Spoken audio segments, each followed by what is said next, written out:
도널드 트럼프 대통령이 뉴욕시 등 미국 주요 도시 거주 서류 미비자들에 대한 이민 세관 단속국 IC의 대대적인 체포작전을 2주간 연기한다고 트위터를 통해 밝혔습니다.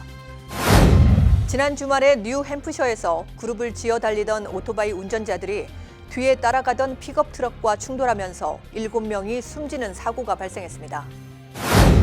뉴욕 나눔재단이 한인들의 소액 기부 문화 정착을 목표로 나눔 씨앗 캠페인을 시작합니다. 메트로폴리탄 교통당국에 따르면 뉴욕 버스 승객 중 25%가 여전히 무임승차를 즐기고 있는 것으로 알려졌습니다. 미국 식품의약품청 FDA가 여성용 비아그라 판매를 승인했습니다. 그러나 일부 여성 건강 옹호자들은 안전 확신이 없다는 비판도 나오고 있습니다.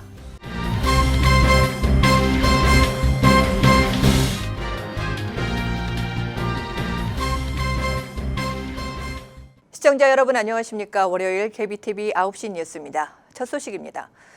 도널드 트럼프 대통령이 지난 주말 예고했던 뉴욕시 등 미국 주요 도시 거주 서류 미비자들에 대한 이민 세관 단속국 IC의 대대적인 체포작전이 잠시 연기됐습니다. 트럼프 대통령은 22일 오후 자신의 트위터를 통해 민주당의 요청으로 체포작전을 2주간 연기한다면서 민주와 공화 양당이 난민 수용시설과 남부 국경의 불법 월경 허점에 대한 문제점을 해결할 시간을 주기 위한 조치라고 밝혔습니다. 이에 앞서 하루 전 IC는 법원의 추방 명령을 받은 이민자를 대상으로 이르면 23일부터 체포작전에 돌입하고 검거된 서류 미비자들을 일정에 따라 추방할 것이라고 발표한 바 있습니다. IC는 뉴욕시를 비롯해 애틀란타, 휴스턴, 시카고, 마이애미, LA 등 미국의 주요 10개 도시에 머물고 있는 서류 미비자 2천여 명을 이번 체포작전 대상으로 삼았던 것으로 알려지고 있습니다. 트럼프 대통령은 체포작전을 연기한 것은 연방의회가 관련 법안을 통과시킬 시간을 주기 위해서라고 설명했지만 이민 관련 인권단체들과 뉴욕 등 지방정부들의 반발이 예상외로 강했기 때문이라는 지적도 나오고 있습니다. 뉴욕시의 아시안 아메리칸 연맹 공식 성명서를 통해 IC로부터 체포되거나 위협을 받을 경우에는 곧바로 핫라인으로 전화해 줄 것을 촉구했습니다. 또 앤드류 쿠오모 뉴욕 주지사는 우리는 뉴욕에 거주하는 이민자 가정을 보호하기 위해 우리가 할 수 있는 모든 것을 다 할 것이라고 강조했습니다. 지난 주말에 뉴햄프셔에서 그룹을 지어 달리던 오토바이 운전자들이 뒤에 플랫베드 트레일러를 매달고 달려오던 픽업 트럭과 충돌하면서 삽시간에 아수라장이 됐습니다. 이 소식을 양준화 기자가 전해드립니다. 이날 7명의 목숨을 앗아간 참사는 보스턴에서 출발한 픽업 트럭이 약 3시간 지난 때 10대의 오토바이 그룹과 마주치면서 일어났습니다. 경찰에 따르면 이 사고로 7명이 사망하고 3명은 병원으로 후송 치료를 받고 있습니다. 이 중 2명은 경상으로 이미 퇴원했습니다. 이번 충돌로 사고를 당한 사람들 중에는 모터사이클 클럽의 마린스와 그의 아내가 포함되었습니다. 사고에 연루된 픽업 트럭의 운전자는 23살로 매사추세츠 스프링필드에 소재한 웨스트필드 운송회사의 고용인으로 밝혀졌으며 다행히 목숨을 건진 것으로 알려졌습니다. 당국은 자세한 사고 경위를 조사 중에 있습니다. KBTV 뉴스 양준하입니다. 뉴욕 나눔재단이 한인들의 소액 기부 문화 정착을 목표로 나눔 씨앗 캠페인을 시작합니다. 뉴욕 나눔재단 스티븐 오 이사장은 20일 뉴저지 티넥의 메리엇 호텔에서 개최한 제13회 기금모금 연례 만찬 행사에서 이 같은 내용의 2019 사업 계획을 발표했습니다. 한인사회 각계 인사 300여 명이 참석한 가운데 열린 행사에서 스티븐 오 뉴욕 나눔재단 이사장은 누구나 부담 없이 동참하는 나눔 씨앗 캠페인을 통해 한인 사회가 더욱 건강하고 밝아질 것으로 확신한다고 강조했습니다. 우리 비전은 뭐냐면은 이게 이제 그 Seeds of Giving 캠페인이라는 걸 갖다가 요번에 이니시했는데 그건 뭐냐면은 뭐 아무 분이나 especially young people 지금 뭐 내가 성공해가지고 나중에 필란트피 하는 것보다 지금 오늘 갤럽 이제 보실 건데 많은 young kids, young students are giving to country. 그래서 우리는 이제 그 비전이 뭐냐면 이런 큰 도너도 필요하지만 이런 그 young people가 이 시작을 지금 하면 괜찮다. 이날 행사에서는 또 연방의회 법안 정보를 스마트폰 등으로 한눈에 확인할 수 있는 플랫폼을 개발해 화제를 모은 스타트업 피스컬노트를 창업한 팀 황 최고 경영 책임자가 기조 연설자로 초청돼 나눔을 주제로 강연했습니다. 이날 재단은 이민자 등 소외 계층을 대상으로 법률, 자문 제공 등 활발한 봉사활동을 펼친 시민참여센터에 커뮤니티 리더십상을 수여했습니다. 지난 2006년 설립된 뉴욕 나눔재단은 그간 140만 달러 이상의 기부금을 모아 소외 계층을 위해 봉사하고 있는 비영리단체들에게 제공했습니다. 올해도 이날 만찬 등을 통해 모여진 기부금을 한인사회 곳곳에서 어려운 이들을 돕고 있는 단체들을 선정해 배분할 계획입니다. 메트로폴리탄 교통당국에 따르면 뉴욕 버스 승객 중 25%가 여전히 무임승차를 즐기고 있는 것으로 알려졌습니다. 보도에 양준하 기자입니다. MTA 메트로폴리탄 교통당국은 금년 말까지 무임승차로 인한 손실을 약 2,600만 달러로 추산했습니다. 금년 1월부터 3월까지 버스를 타면서 돈을 내지 않고 이용한 승객이 4분의 1 정도나 되며 2018년 같은 기간에 비해서 이는 18%나 증가한 것입니다. MTA가 조사한 바에 따르면 올해 들어 지하철 이용 승객들도 약 4%는 요금 추적기를 뛰어넘어 무임승차를 시도한 것으로 나타났습니다. 이 숫자는 작년에 비해 약 3% 증가한 수치입니다. 지난주 앤드류 쿠오모 주지사는 이러한 불법적인 무임승차를 근절하기 위해 추가로 500여 명의 경찰관들을 문제가 심각한 정류장에 집중 배치하겠다고 선언한 바 있습니다. KBTV 뉴스 양준하입니다. 미국 식품의약품청 FDA가 여성의 성욕 감퇴 치료 신약 판매를 승인했다고 워싱턴 포스트가 보도했습니다. 포스트에 따르면 이 약은 바이리시로 알려진 신약으로 성욕 감퇴와 폐경전 여성들을 위한 약으로 필요에 따라 자가 투여할 수 있는 주사제 형태로 돼 있습니다. 힐턴 조프 FDA 약물평가연구센터 책임자는 알 수 없는 이유로 성욕이 저하돼 고민인 여성에게 또 다른 치료 옵션이 생긴 것이라고 판매 허가의 의미를 부여했습니다.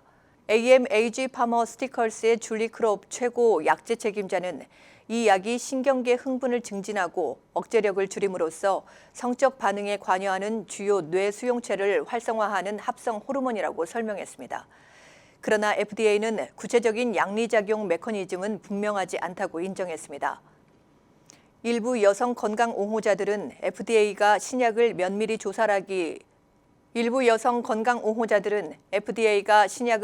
조사하기 위한 자문위원회를 소집하지 않았다며 승인 전에 더 많은 정보가 필요하다고 지적했습니다. 오는 2020 미국의 대선 진복의 유력 주자 버니 샌더스 상원 의원이 24일 1조 6천억 달러에 달하는 대학생 학자금 빚을 탕감하는 법안을 공개할 것이라고 말했습니다. 이 소식을 양준하 기자가 전해드립니다. 앞서 다른 민주당 대선 후보들도 독자적인 학자금 빚 탕감 계획을 공개한 바 있어 샌더스 의원의 발의는 미국 내 사회 문제로 부상하고 있는 점증하는 학자금 빚 위기에 대한 논의를 촉진할 것으로 보입니다. 샌더스의 법안은 현재 4,500만 미국인이 안고 있는 학자금 빚을 연방정부가 전면 탕감할 것과 공립과 커뮤니티 대학, 직업학교 등의 학비를 모두 무료로 할 것을 촉구하고 있습니다. 학부와 대학원생 모두 학자금 빚 면제 대상에 포함됩니다. 월스트리트 대기업들에 대한 세 감면을 축소할 경우 향후 10년간 2조 달러 이상을 거둬들일 수 있어 학자금 빚 탕감분을 벌충할 수 있다는 것입니다. 샌더스 의원은 워싱턴 포스트에 이는 진정으로 혁명적인 제안이라면서 모든 학생의 빚을 면제하는 한편 단지 대학 교육을 받는 죄를 범했다는 이유로 평생 빚을 안게 된 세대 모두를 구제하는 것이라고 설명했습니다. 또 다른 민주당 대선 경선 출마자인 엘리자베스 워런 상원 의원은 올 초 6,400억 달러 규모의 학자금 빚 탕감 계획을 발표한 바 있으나 샌더스 의원의 법안은 소득 수준에 따라 빚을 차등 탕감하는 워렌 의원의 제안보다 포괄적이라는 평가를 받고 있습니다. KBTV 뉴스 양준하입니다. 보이스카웃의 리더들이 저지른 성추행으로 집단 소송에 휘말린 보이스카웃이 파산까지 고려하고 있는 가운데 보이스카웃 단원들에 대한 성추행 방지 동영상 교육에 들어갔습니다. 이번에 제작된 성추행 방지 만화 동영상은 전국 120만 단원들에게 배포될 예정입니다. 어린 소년들이 리더들에게 무차별 성추행을 당하는 이유는 예기치 못한 일에 경험이 없는 이들이 속수무책으로 저항하지 못한다는 것입니다. 이에 따라 준비된 동영상에서는 성추행을 시도하는 리더들의 잘못된 불법적인 일들이 무엇인지 자세히 설명하면서 성추행 시 즉각적으로 성인들에게 이 사실을 알리라고 권고합니다. 또 신체 부위 중 만져서는 안 되는 부위들을 설명하면서 이러한 곳에 손을 대는 경우 즉시 중단하라고 말하도록 가르치고 있습니다. 이 동영상은 유치원생부터 3학년생과 4학년생에서 6학년생용 두 가지로 구성됐으며 각 연령에 맞게 지도하는 내용입니다. 하지만 일각에서는 보이스카웃의 성추행 소송을 바라보면서 소 잃고 외양간 고치는 격이라고 때늦은 교육에 대해 아쉬워했습니다. 지상 100피트 상공에서 고공 줄타기기를 선보여 타임스퀘어에서 생중계로 방송되는 가운데 유명 줄타기 선수 남매가 모두 성공해 박수갈채를 받았습니다. 보도에 황선균 기자입니다. 2명의 서커스 전문인들이 약 25층 높이에 해당하는 고공 외줄타기로 관람객들의 가슴을 졸였습니다. 릭 왈렌다로 알려진 남성은 자신의 여동생 리자나 왈렌다와 함께 아슬아슬한 고공 줄타기에 나서 뉴욕 타임스퀘어 광장에 모여든 관람객들에게 한여름의 서늘한 쇼를 선사했습니다. 이번에 참여한 여성은 2017년 줄타기에서 추락, 얼굴뼈 전체가 부서지는 일을 겪었지만 2년 만에 다시 도전, 성공을 일구었습니다. 이들이 건너간 줄은 길이가 무려 396m에 해당합니다. 이 가족들의 서커스 역사는 무척 오래전에 시작되었습니다. 오스트리아와 헝가리 혈통의 이 가족은 1780년에 각종 묘기를 펼치는 서커스단의 일원이었습니다. 1978년엔 73세의 칼 왈렌다가 추락으로 숨졌고 1962년에 칼 왈렌다의 조카가 숨졌고 그의 아들은 전신마비 장애인이 되었습니다. KBTV 뉴스 황성균입니다.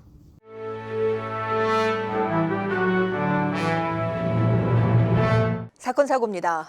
법원이 거액 복권에 당첨된 남성 저드 젤라스코에게 전처와 복권 당첨금을 반씩 나누라고 판결을 내렸습니다. 젤라스코는 아내를 상대로 2011년 이혼 소송을 제기했고 2013년 7월 그는 미시간주에서 3,887만 달러의 메가밀리언스 복권에 당첨됐습니다. 그러자 아내 측은 젤라스코가 받은 당첨금이 부부 공동 재산임을 주장하며 당첨금 일부 양도 소송을 제기했습니다. 두 사람은 2018년 완전 이혼했지만 미시간주 항소법원은 젤라스코가 복권을 사는 데 쓴 $1는 부부 공동 재산이 맞다면서 아내의 손을 들어줬습니다. 스태튼 아일랜드에서 30대 엄마 알라 루세바와 두 아이가 숨진 채 발견됐습니다. 같은 시각 알라의 남편은 고속도로를 돌아다니다 경찰에 붙잡혔습니다. 경찰에 따르면 신고를 받고 현장에 도착했을 때 불이 나고 연기로 가득한 거실에서 37살의 엄마 알라와 3살짜리 딸과 2살짜리의 아들의 시체가 있었습니다. 경찰은 알라의 남편이 사건과 관련이 있는 것으로 보고 수사 중입니다. 뉴욕시경이 10일째 실종 중인 한인 학생을 찾고 있습니다. 브롱스의 사립 프랩스쿨인 호라스맨 스쿨에 재학 중인 17살의 맥스 정군이 지난 13일 아버지와 다투고 오후 4시에 집을 나선 뒤 소식이 없는 상황입니다.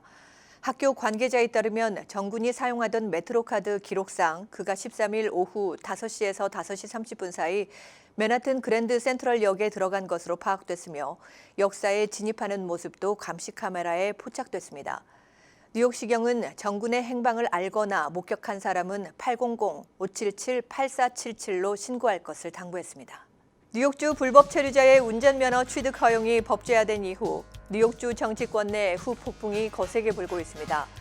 내년에 치러지는 주 상하원 의원 선거에서 공화당은 불체자 운전면허 허용을 쟁점화해 민주당을 심판하겠다고 벼르고 나섰습니다. 존 플라나간 주 상원 공화당 원내대표는 지난 20일 불체자 운전면허 취득을 주도한 민주당이 정치적 대가를 치르도록 할 것이라고 목소리를 높였습니다. 내주부터 뉴욕 시내 식당과 슈퍼마켓 등에서 일회용 스티로폼 용기를 사용하거나 판매하다 적발될 경우 벌금을 물어야 합니다. 단속 대상 품목은 식당이나 델리, 카페, 푸드카트, 편의점, 슈퍼마켓 등에서 사용 또는 판매되는 컵과 접시, 컨테이너, 식판 등 모든 재활용이 안 되는 일회용 스티로폼 용기입니다. 아울러 물건을 포장할 때 파손을 방지하기 위해 사용하는 포장용 스티로폼도 금지 대상으로 이 같은 규정을 위반하다 적발될 경우 첫 번째 $250, 두 번째 $500의 벌금이 부과되고 세 번째부터는 매번 $1,000의 벌금이 물어야 합니다. 에디슨시 레크레이션국이 오는 7월 9일과 16일 두 차례에 걸쳐 채용 박람회를 개최합니다. 오후 1시부터 4시까지 열리는 이번 채용 박람회는 9일 에디슨 시청에서 그리고 16일 미니비빌 커뮤니티 센터에서 열리는데 시의 비포 앤 애프터 스쿨 차일드 케어나 키즈 펀 클럽 그리고 청소년 센터의 직원을 충당하기 위한 것입니다. 김귀희 교장이 이끄는 미 한국상공회의소 부설 우리 한국학교는 22일 제7회 교내 한자 경시대회 시상식을 열었습니다. 대회는 지난 1일 4학년에서 9학년 재학생을 대상으로 실시됐으며 이날 시상식에서 이사장상으로는 정희원 학생, 학교장상으로는 최유지, 특별상 정예원 학생을 포함해 총 23명의 학생이 수상했습니다.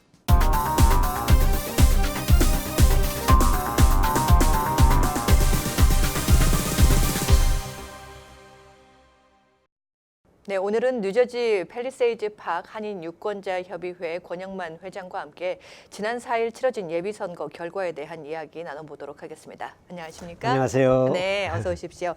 네, 지난 4일 예비선거에서 이제 그 앤디민 후보와 마이클 비에트리 후보가 이제 예비선거에 당선이 됐습니다.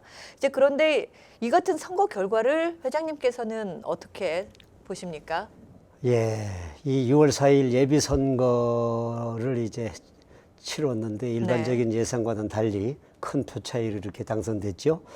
근데 보통 이제 우리 유권자들이 예비 선거 하면은 어떻게 하는지 잘 모릅니다. 네. 그래서 그 예비 선거에 대한 설명 간단히 드릴게요. 네. 예비 선거는 각 정당별 선거입니다. 네. 그래서 민주당, 공화당 당적을 갖고 있는 분들이 자기 당의 본선 11월 본선거 후보를 뽑아가지고 그걸로 이제 진출시키는 거고 본선거에서는 이제 민주당, 공화당 혹은 무소속이 이렇게 대결을 하게 되는 거지요. 네. 그래서 예비 선거는 원칙적으로 자기 정당에 소속된 당적을 갖고 있는 유권자들만 자기 정당의 후보자를 선택을 합니다. 네. 예외로 무소속으로 등록된 유권자들이 많은데 그분들은 이제 그 투표 장소에 가셔가지고 네. 정당 선택을 하셔서 투표를 하시면은 그 정당 소속으로 이제 등록이 됩니다. 네. 그러니까 예비 선거는 정당 당적을 갖고 있는 분들이 우선한다는 거, 그걸 지금 말씀드리고 지난 6월 4일 치러진 선거가 바로 그 정당 선거입니다. 네, 그래서 네. 그 그렇습니다. 선거에 이제 그 1번으로 입후보에 있던 그 앤디민과 비에트리 후보가 당선됐죠. 일반의 예상과는 달리 거의 큰 표 차이로 이렇게 네네. 당선이 됐습니다. 네. 이제 또한 이제 펠팍 유권자 협의회는 어떤 그 예비 선거에서 지지 후보를 정하지 않았잖아요. 네, 그 이유가 있습니까? 그렇죠.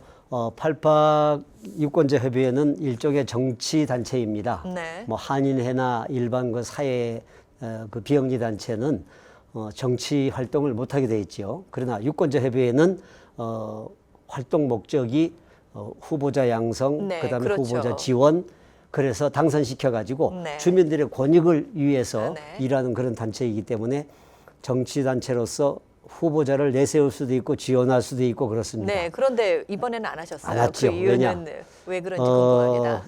현 시장이 지지하는 1번 후보 2명과 네. 또 같은 민주당이지만은 2번, 3번 후보 이 그 중에 3분이 한국 분들이거든요. 네. 만약에 유권자 협의회에서 어느 개인적인 그런 그 후보를 지원하게 되면은 네. 우리 팔팍이 작년에 어렵게 시장을 당선시켰지 않습니까? 네. 그것이 정말 한마음 한뜻으로 이렇게 당선시켰는데 이번 선거에 우리 유권자협의회가 어느 후보를 일방적으로 지정을 하게 되면은 네.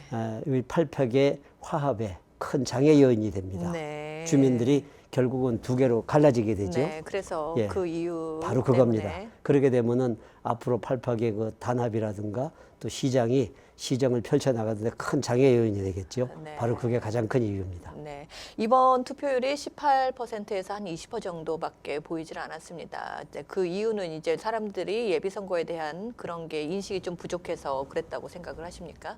예, 뭐 물론 예비 선거니까 내가 꼭 투표하지 않아도 된다는 그러한 그 생각도 있겠지만 중요한 것은 아까 말씀드렸듯이 정당 선거입니다. 네. 그런데 팔팍에는 공화당은 아예 후보 2명밖에 안 나왔기 때문에 찍을 필요가 없습니다. 네네. 찍거나 안 찍거나 바로 네, 본선으로 가는 올라가니까. 거고 네. 민주당이 4명이 출마했지 않습니까? 네. 그러니까 2명을 뽑아야 되니까 민주당 당원들끼리만의 선거입니다. 그러면 팔팍의 민주당 전체가 3,100명 정도 되는데 네. 그중에서 결국은 1,200명 정도가 투표를 했습니다. 현장 투표, 우편 투표 해가지고 네. 1,200 정도가 했는데 그래 따지면은 한 30%가 넘지요. 네.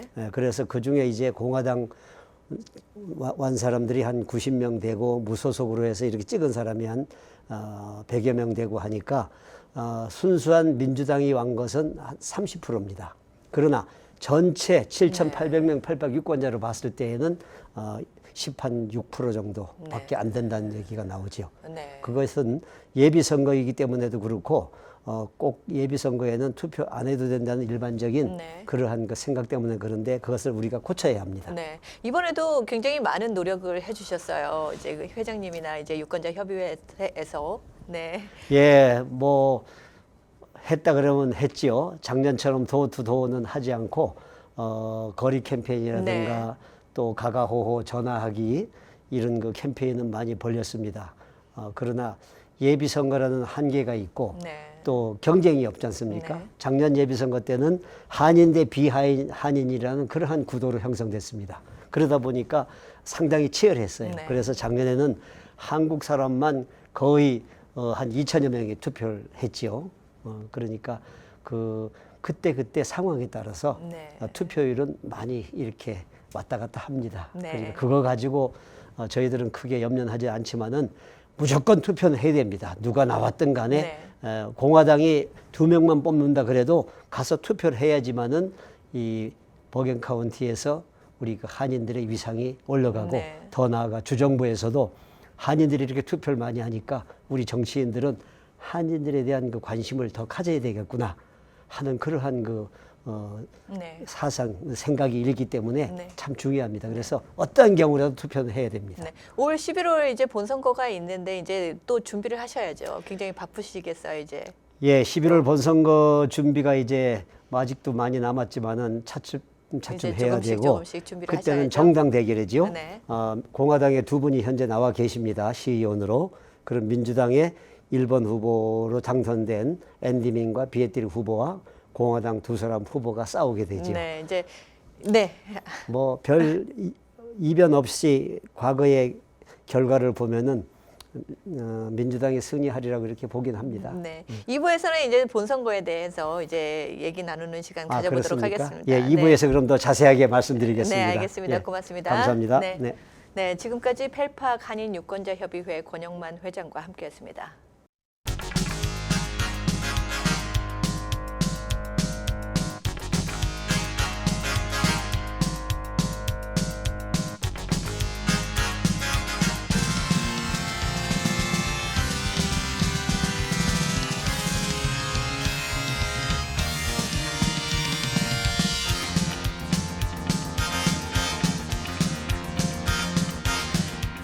뉴욕과 뉴저지 날씨 전해드립니다.